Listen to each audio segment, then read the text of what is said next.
Welcome to the series of the web application from scratch with Node, Express, Mongo, and React. So we will add the extended video in this series. If I go to the series, the web application from scratch, you can see we already add the 9 video in this series of backend, and we also building the front end by using the same backend APIs. So we will add today a video to this. We will add the video to this series, which basically restructure the project. The project is in the GitHub, a public repo. In this repo, I will attach the link of this repository in the documentation. You can check this out.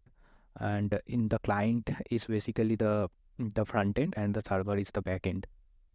You can pull the server, you can pull the whole project and go to the server and set up the server. The direction is here, which I used, and how you can set up the server and run.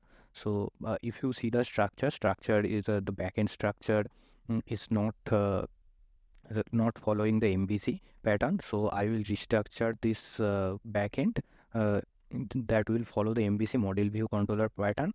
Uh, and you can also check out the playlist link in the upper right corner, where I show you how you can create a Node Express Mongo boilerplate, how you can establish the MongoDB connection, how you can write code for the create, read, update, delete card operation with the MongoDB.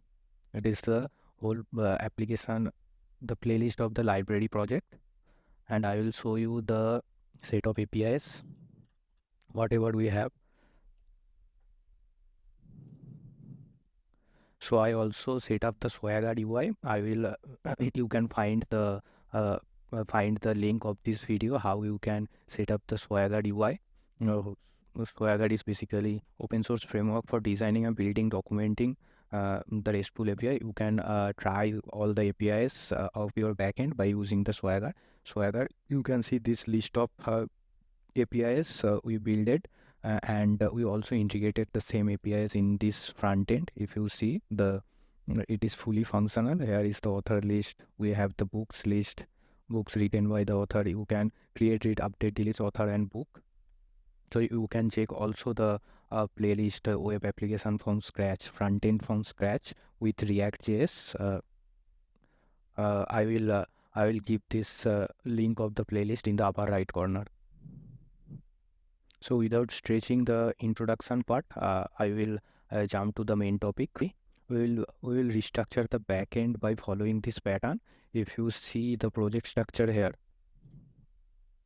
so you can see the Node Express Mongo React. Inside we have the client directory and the server directory. Client, basically the client side code, the React component and styles, and the server will have the backend. We will have the backend, where the index.js is the entry point for the server of the backend application, where I set up my server, define routes and the connect to the database. Controllers directory holds the controller responsible for handling the application logics.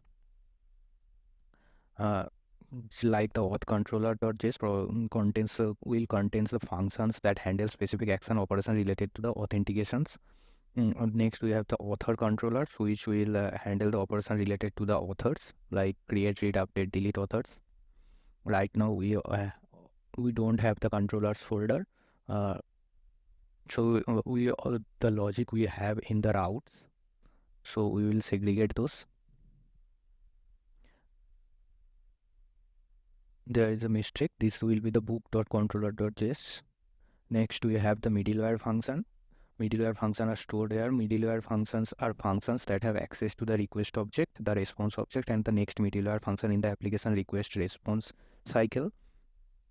We will have the authentication middleware for authentication checks, and the validation middleware for the input validation. Whatever request body will be inputted by the users. Next, we will have the model, the database model, and data models of your application represent a data structure typically corresponding to the database tables or the collection. Here we will have the MongoDB that will hold the definition of the collections, whatever we have. The author model contains the definition of the author's collection, the book, and the user collection.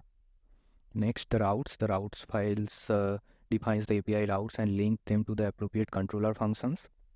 And test.txt contain all the test files with the proper testing. It is a good practice to write test for your backend code. And .env is the environment variable configuration. Contains sensitive information like the API's keys, database application endpoints, the MongoDB connection, which will hold the MongoDB password. Git ignore specify the file directories that should be ignored by version control system like Git. Node.js the configuration files, which will the Node basically used to develop the code without restarting the server. So node1.js JSON will contain the extension of the file where you will changes will detect and restart the server. Next, package.json and package. This files manages the project's dependency and configuration. Package location the auto generated from the package.json dependencies. Swagger YML file that contains the OpenAI specification, which will contain the documentation of the API. So now we'll jump to the VS Code and we'll start restructuring our project. So controllers, we don't have controllers right now. We don't have a middleware. We will see in the next video. In this video, we will rename those files. We will make the according to this project structures, and we will add the controller and we will test.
In the controller, we will export the individual function. We don't need the index.js, which will basically the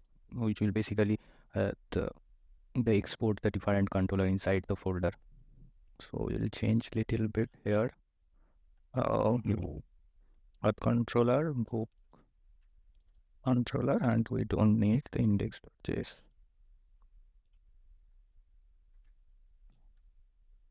Yeah.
So I'll test this author test. So we already have the author test with the Mocha and the super test by using.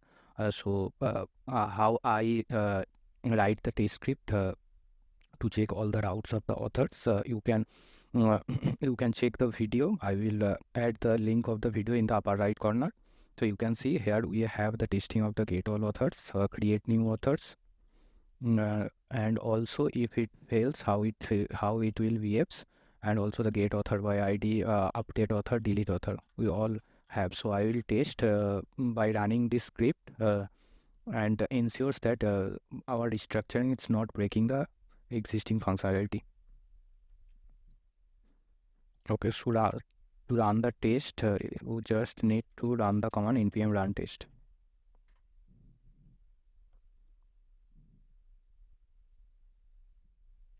So you can see a 6 passing, it all passed the 6. So the test case is passed. It's showing that it's not breaking our existing code. Okay, so now the same way I will restructure the books route. The books all everything's in the book routes. I will copy and I will add to the controller, and I will call the controller from the routes. Start the server. Server started.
Okay, so server successfully run, and I didn't add the test script of the book. You can try on your own. So you can try the add testing script for the book uh, by following the video with writing testing script with the Mocha and super test.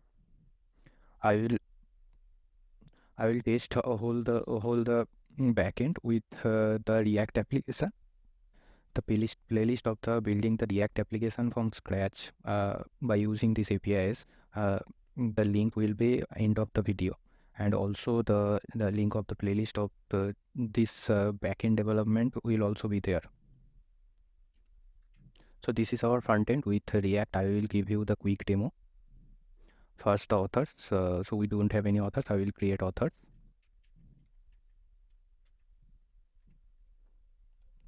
So you can view the no any book is assigned to this author. That's why the book gallery no records found. You can update and delete author. And here you also can delete author by using this confirmation model. Next we have the book section. We don't have any book. I will add a book.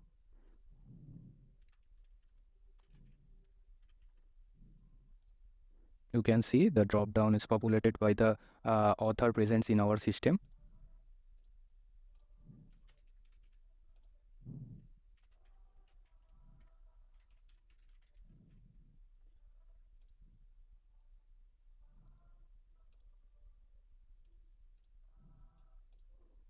So you can see the books added, and if I go to the authors and view authors, you can see the book gallery here. it's also attached, so it's working. So by restructuring, it's not breaking our code. Now if I check the delete, so I am deleting the books. Delete is also working, and if I delete the author, it's also working. Okay, so that's all for this video. If you like the video, please hit the like button and also share. Also subscribe to my channel so that you can get more videos, and you can tick the bell icon so that you get notification whenever I added a new video in my channel. Okay, thank you. And in the next video, we will add the authentication middleware. We will add the sign up and the login.